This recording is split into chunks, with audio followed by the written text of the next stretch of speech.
चलो यहाँ ध्यान दो रे, सभी लोग इधर ध्यान दीजिए। तो देखो, तो पृथ्वी हमारा 23.5 डिग्री झुका हुआ है, ठीक है। कितना झुका हुआ है? 23.5 डिग्री। और इस वजह से हमने ऐसा चित्र बनाया है क्योंकि, और इसका ये जो नीचे वाला भाग ये क्या हो गया? दक्षिणी ध्रुव है। कौन सा है? दक्षिणी ध्रुव। और ऊपर वाला कौन सा भाग हो गया? उत्तरी ध्रुव, है ना। अब देखो, तुम लोग को वायुमंडल का परत पढ़ा रहे थे, इसमें सुनो, वायुमंडल के जो परत पढ़ा रहे थे इसमें तुम लोगों को विषुवतीय रेखा का भी उपयोग हो रहा था, है ना। तो इस पृथ्वी के जो बीच वाला भाग, ये देखो कोई लाइन नहीं है उससे पड़ा होगा, लेकिन अनुमान लगाया गया। जैसे तुम लोग को अभी लोकेशन देखते हो ना, ये क्या है? ये सैटेलाइट जो भी तुम लोग को पढ़ाएंगे कि वायुमंडल के किस परत में सैटेलाइट रहता है, उसे सैटेलाइट के जरिए अनुमान लगाया कि यहाँ पर क्या है? विषुवतीय रेखा है, ठीक है। विषुवतीय का मतलब होता है भूमध्य रेखा। अब भूमध्य मतलब इस पृथ्वी के जो बीचों बीच जो लाइन गया हुआ उसको क्या कहते हैं? भूमध्य रेखा। भूमध्य रेखा या फिर विषुवतीय रेखा, ठीक है। तो देखो होता क्या है, इसका वायुमंडल का जो पहला परत है कौन सा है? क्षोभमंडल। कौन सा है? क्षोभमंडल, जिसका ध्रुव पे ऊंचाई कितना है? 8 किलोमीटर। और विषुवतीय रेखा पर कितना है? 18 किलोमीटर। 18 किलोमीटर है, ठीक। अब इसका कारण क्या होता है कि यहाँ पर 8 किलोमीटर, यहाँ पर 18 किलोमीटर? कारण ये होता है कि यहाँ पर क्या है, तुम लोगों को देखो, यहाँ पर ठंडा प्रदेश होता है। यहाँ जो ध्रुव पर होता है क्या होता है? ठंड होता है। और जब जानते हो ठंड पे क्या होता है? हर चीज सिकुड़ जाता है, जानते हो ना, सिकुड़ जाता है ठंडा होने पर। पानी जो जानते हो कि वो तरल रूप में होता है, लेकिन जैसे उसको जलाते हैं, गर्म करते हैं, तो क्या वाष्प बन जाता है? फैल जाता है। फैलता है कि नहीं फैलता है? तो बस देखो, पानी यहाँ पर बर्फ बन जा रहा है, लेकिन यहाँ पर क्या है? पानी वाष्प बन रहा है। क्या बन रहा है? वाष्प। तो तुम खुद सोचो, यहाँ पर जम रहा है और यहाँ पर वाष्प बन रहा है, मतलब यहाँ पर क्या है? फैल रहा है। फैल रहा है ना। तो जैसे जैसे हम ध्रुव से विषुवतीय रेखा की ओर आते हैं, क्या है? वायु फैलता जाता है, वायु फैलता जाता है। और इसी वजह से विषुवतीय रेखा पर इसका ऊंचाई कितना होता है? 18 किलोमीटर। और यहाँ पर कितना है? 8 किलोमीटर है, ठीक। अब इसके ऊपर कौन सा है? समताप मंडल। समताप मंडल का ऊंचाई कितना है? 50 किलोमीटर। इसका ऊंचाई सब जगह लगभग सेम ही होता है, ठीक। अब ये क्या है? सेम सब जगह 50 किलोमीटर, मतलब ये यहाँ से धरती पर से 50 किलोमीटर ऊपर, समझ में आया ना। समताप मंडल का ऊंचाई या फिर जिसका भी ऊंचाई जो बताएंगे, वो धरती से इसका ऊंचाई जो लास्ट ऊंचाई बता रहे हैं, ठीक है।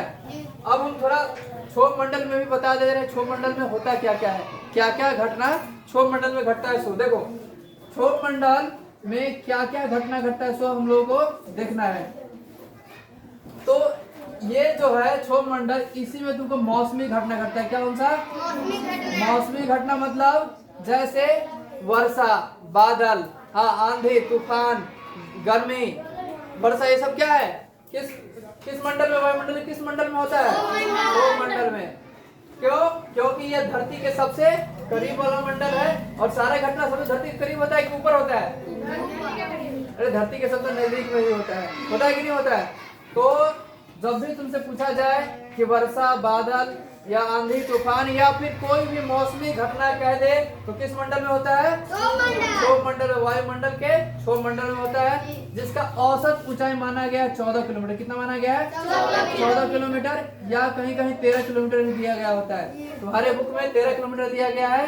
यदि तुमको 14 किलोमीटर नजर आए तो 14 किलोमीटर भी कर देना, गलत नहीं होगा, ठीक है। चलिए, ये क्या है? औसत ऊंचाई। क्या है? औसत ऊंचाई। अब देखो, इसका एक और खासियत है। क्या खासियत है?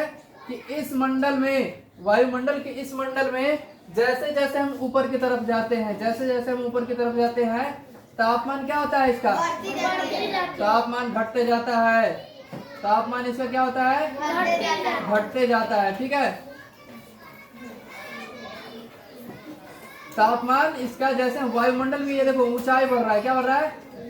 ऊंचाई बढ़ेगा, तापमान क्या होगा? घटेगा। इस क्षोभ मंडल में ऊंचाई बढ़ेगा, तापमान घटेगा। समझ में आया? अब हम लोगों को पढ़ना है क्या? समताप मंडल। क्या पढ़ना है? समताप मंडल। समताप मंडल का ऊंचाई कितना था? 50 किलोमीटर, मतलब धरातल से 50 किलोमीटर ऊपर क्या था? समताप मंडल। इसमें क्या है? इसमें तुमको शुरू के 20 किलोमीटर, क्या है शुरू के 20 किलोमीटर, मतलब यहाँ से क्षोभ मंडल से शुरू के 20 किलोमीटर तापमान सेम रहता है, नहीं बदलता है। सुनो यार लड़की, सब लोग देख लो, काम आएगा।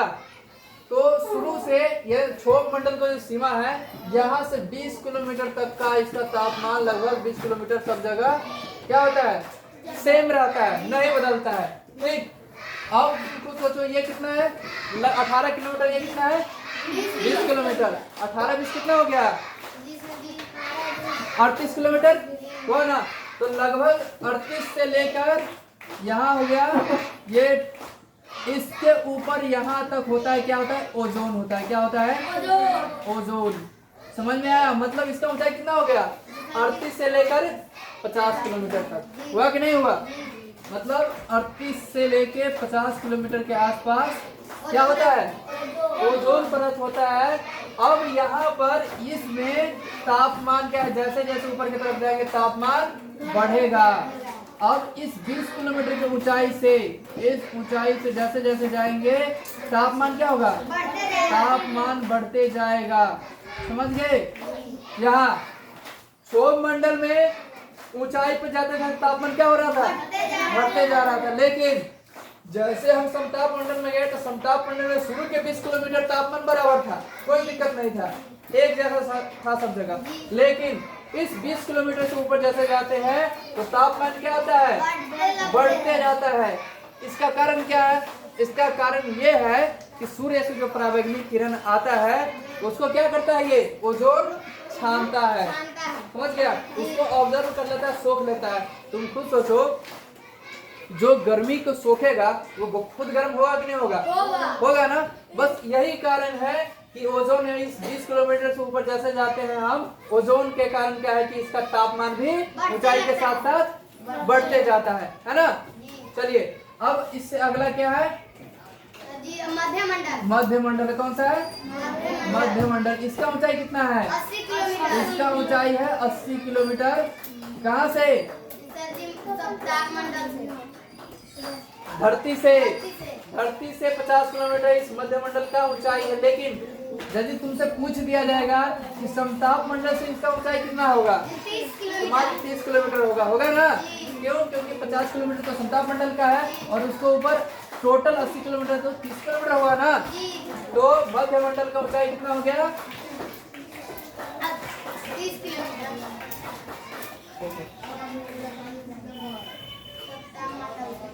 तो 80 किलोमीटर हो गया पूरा धरातल से, है ना। धरातल से हो गया 80 किलोमीटर, और यदि समताप मंडल से कहा जाए तो 30 किलोमीटर। इस मंडल में क्या होता है, इस मंडल का क्या खासियत है। अच्छा, समताप मंडल में एक और चीज बताना भूल गए, क्या। तो समताप मंडल में ये जो शुरू का 20 किलोमीटर देख रहे हो, यहाँ पर तापमान एकदम सीमित रहता है, यहाँ पर किसी तरह की कोई दिक्कत नहीं है, ना आंधी तूफान वर्षा कुछ भी नहीं होता है। इसी कारण यहाँ पर क्या चलता है, हवाई जहाज चलता है। क्या चलता है, हवाई जहाज। तो तुमसे पूछा जाएगा कि हवाई जहाज वायुमंडल के किस परत में चलता है, समताप मंडल में चलता है। और समताप मंडल में तुमसे पूछा जाएगा कि कितना ऊंचाई तक चलता है, 30 किलोमीटर। तो समताप मंडल में शुरू के 20 किलोमीटर तक उड़ता है ना। क्यों ऐसा होता है, क्योंकि यहाँ क्या है, तापमान सीमित है। अब इस क्षोभ मंडल में देखते हो कि अक्सर आंधी तूफान, ज्यादा गर्मी, कम मतलब ज्यादा ठंडा अचानक होते रहता है। इस वजह से क्या है कि हवाई जहाज को उड़ने में परेशानी होती है ना। तो ये बात ध्यान रखना कि समताप मंडल के इसमें जो सूर्य के 20 किलोमीटर है, इसमें क्या है, हवाई जहाज उड़ता है ना। चलिए अब अगला क्या है, मध्य मंडल। तो मध्य मंडल में क्या होता है, ये मात्र 80 किलोमीटर है, धरती से 80 किलोमीटर इसका ऊंचाई है, और समताप मंडल से 30 किलोमीटर है ना। तो इसमें उल्का इसी में जल करके नष्ट होता है। किसमें, मध्य मंडल में क्या होता है नष्ट, उल्का। उल्का देखो, उल्का तो ऐसे पूछो तो मतलब धरती में जब वो ऊपर से आया तो सभी मंडल को क्रॉस करते हुए आया ना। सभी वायुमंडल में जैसे आया, धरती पर जैसे गिरा वो, मतलब धरती के वायुमंडल में जैसे प्रवेश किया, तो सबसे पहले सबसे ऊपर क्या है, बहिर्मंडल है ना। फिर उसके बाद आता है वायुमंडल या फिर आयन मंडल, है ना। तो आयन मंडल और फिर उसके बाद आता है मध्य मंडल। लेकिन ऊपर जो वायु उतना मतलब उतना घना नहीं होता है, उतना ज्यादा नहीं होता है। इस वजह से क्या होता है, वहां पर आग नहीं लग पाता है। अरे लड़के प्रोजेक्ट सबको कान में लगाई तो देखो यहाँ से वहां तक सोया हुआ है।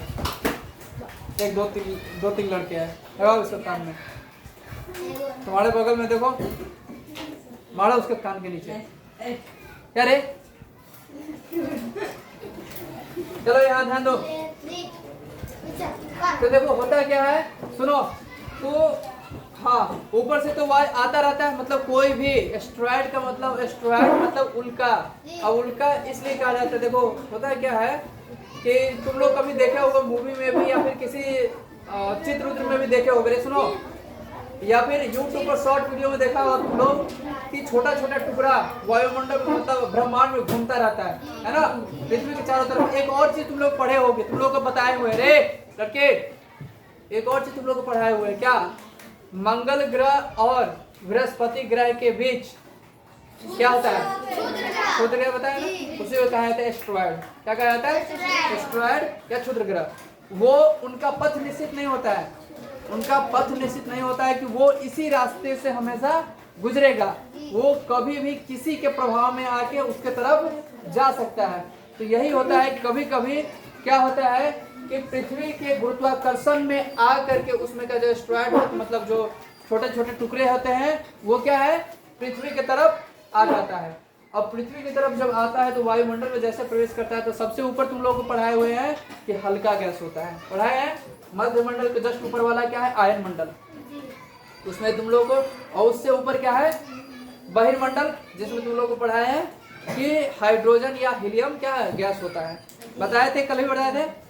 तो होता क्या है कि वो सब काफी हल्का होता है और ज्वलनशील नहीं होता है, ठीक, काफी हल्का होता है। हाइड्रोजन मतलब ज्वलनशील तो होता है लेकिन उतना नहीं होता, वो जल्दी आग नहीं पकड़ पाता। कारण ये है कि वो काफी पतला हल्का होता है, ठीक, उसमें घर्षण होएगा ही नहीं। तुम खुद सोचो, यहाँ से कोई भी मोटा व्यक्ति गुजर जाएगा कि नहीं गुजरेगा, लेकिन तुम लोग डेस्क बेंच के बीच कहेंगे कि मोटा व्यक्ति को घुसने के लिए घुस पाएगा, नहीं घुस पाएगा, उसको काफी दिक्कत होगा, हो सकता है कहीं शर्ट वर्ट फट जाए, छिला उला जाए, है कि नहीं। तो बस वही बात है यहाँ पर कि जैसे वायुमंडल में नीचे की तरफ आता है वायु मोटा होता जाता है, घना होता जाता है, समझ गए। और घना होने के कारण यहाँ मध्यमंडल में आते आते काफी घना हो जाता है और जैसे यहाँ प्रवेश करता है घर्षण होने लगता है और घर्षण होने के कारण उसमें आग लग जाता है, समझ गए। और आग लगते ही इसमें क्या है, इसी मंडल में जल करके वो समाप्त हो जाता है। यदि ऐसा ये मध्यमंडल नहीं होता, ऐसा नहीं होता तो क्या होता, धरती पे गिरता, और धरती पे गिरता तो हम लोग को नुकसान कर सकता था, है ना। तो ये उल्का यहाँ पर जो है ऊपर गिरता है तो इसी में जल करके उल्का क्या होता है, नष्ट हो जाता है। उल्का किस मंडल में जल कर नष्ट हो जाता है, मध्यमंडल में। किस मंडल में, मध्यमंडल में उल्का जल करके नष्ट हो जाता है, समाप्त हो जाता है। इसके ऊपर आता है कौन सा, बहिर्मंडल, आयन मंडल। क्या, आयन मंडल, जिसका ऊंचाई कितना है, लगभग 400 से 450 लगभग, ठीक, 400 से 450 किलोमीटर माना जाता है इसकी ऊंचाई, ठीक। इसमें तुमको बताया है कि ऊंचाई के साथ साथ इसका तापमान क्या होता है। देखो रे, मध्यमंडल में तापमान इसका नहीं बता पाए थे, मध्यमंडल में ऊंचाई के साथ साथ इसका तापमान क्या होता है, कोई बता सकता है। ऊंचाई यदि बढ़ेगा मध्यमंडल में तो तापमान घटेगा, लेकिन सुनो तो सही, अरे सुन लो पहले, हमेशा नहीं ऐसा होता, सुन लो। मध्यमंडल में होता क्या है कि कुछ ऊंचाई तक, इसमें फिक्स नहीं है, सुन रे, इसमें फिक्स नहीं है, लेकिन कुछ ऊंचाई के बाद क्या है, कुछ ऊंचाई तक तापमान सेम रहता है। जैसे समताप मंडल में देखो ना, कुछ ऊंचाई तक तापमान सेम था, वैसे ही मध्यमंडल में कुछ ऊंचाई तक तापमान सेम रहता है। इसके बाद तापमान क्या है, घटने लगता है, ठीक है, ऊंचाई बढ़ता है जैसे तापमान घटते चला जाता है। फिर इसके बाद आता है तुमको आयन मंडल। आयन मंडल का ऊंचाई तुमको देखे कि 400 से 450 किलोमीटर धरातल से, है ना। इसमें क्या होता है, रेडियो तरंग, जो हम लोग मोबाइल फोन, टेलीफोन या टेलीविजन जो देखते हैं वो सब कैसे होता है, इन्हीं मंडल, इसी मंडल से, आयन मंडल से ही धरती से जाता है, टकरा के यहाँ से फिर वापस चला आता है, ठीक है, धरती पे आ जाता है। तो इसी मंडल के कारण क्या है, हम लोग मोबाइल फोन का उपयोग कर पा रहे हैं, टेलीविजन रेडियो सुन पा रहे हैं। समझ गए? तो किस मंडल में रेडियो तरंग होता है? आयन मंडल। रेडियो तरंग तुमसे पूछा जाएगा तो किस मंडल में होगा? आयन मंडल। आयन मंडल, है ना? जी। चलिए, तो इस मंडल में क्या होता है, ऊंचाई के साथ साथ इसका तापमान क्या होता है? बढ़ते हैं। इसमें यदि ऊंचाई बढ़ेगा तो तापमान बढ़ेगा। सुनो, आयन मंडल में ऊंचाई बढ़ेगा तो तापमान बढ़ेगा, मध्य मंडल में ऊंचाई बढ़ेगा तो तापमान घटेगा, समताप मंडल में 20 किलोमीटर तक स्थिर रहेगा, है ना? लेकिन 20 किलोमीटर के बाद ऊंचाई बढ़ेगा तो तापमान भी बढ़ेगा, है ना? अब चलते हैं, अगला क्या है? बहिर्मंडल। क्या है? बहिर्मंडल। बहिर्मंडल, इससे ऊपर टोटल रे, इस 450 किलोमीटर है ना, इससे ऊपर टोटल क्या है? 1000 किलोमीटर। 1000 किलोमीटर कहो या फिर इनफाइनाइट, इससे ऊपर टोटल क्या है? बहिर्मंडल ही है। इसका ऊंचाई तुम 1000 कहो या फिर 450 से ऊपर टोटल क्या है? बहिर्मंडल है। इसमें क्या होता है रे? इसमें कृत्रिम सैटेलाइट, क्या होता है? कृत्रिम सैटेलाइट का मतलब होता है उपग्रह। क्या होता है? उपग्रह।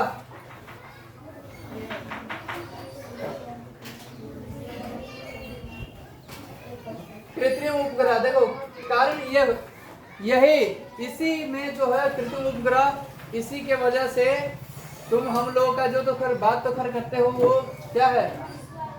आयन मंडल के वजह से बात करते हैं, लेकिन कुछ एक ऐसा चीज है जो इसी मंडल में शिफ्ट किया जाता है, जैसे लोकेशन के लिए जो हम लोग अभी तुम लोग देखते हो, फिर मैप जो करते हैं वो इसी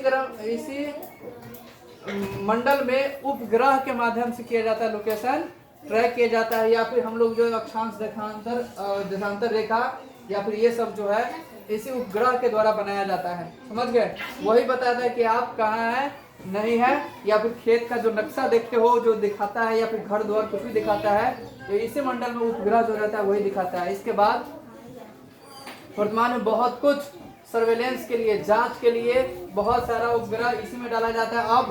अब के समय पता है क्या हो रहा है? जो टावर जो गांव में देखते हो, वो टावर हटा करके इसी मंडल में, यहाँ पर सुनो रे, टावर हटा करके इसी मंडल में उपग्रह रखा जा रहा है, जिससे कि तुम लोगों को कहीं भी रहो नेटवर्क मिलता रहे। इसी जगह पर नेटवर्क के लिए उपग्रह भेजा जा रहा है। समझ गए? तो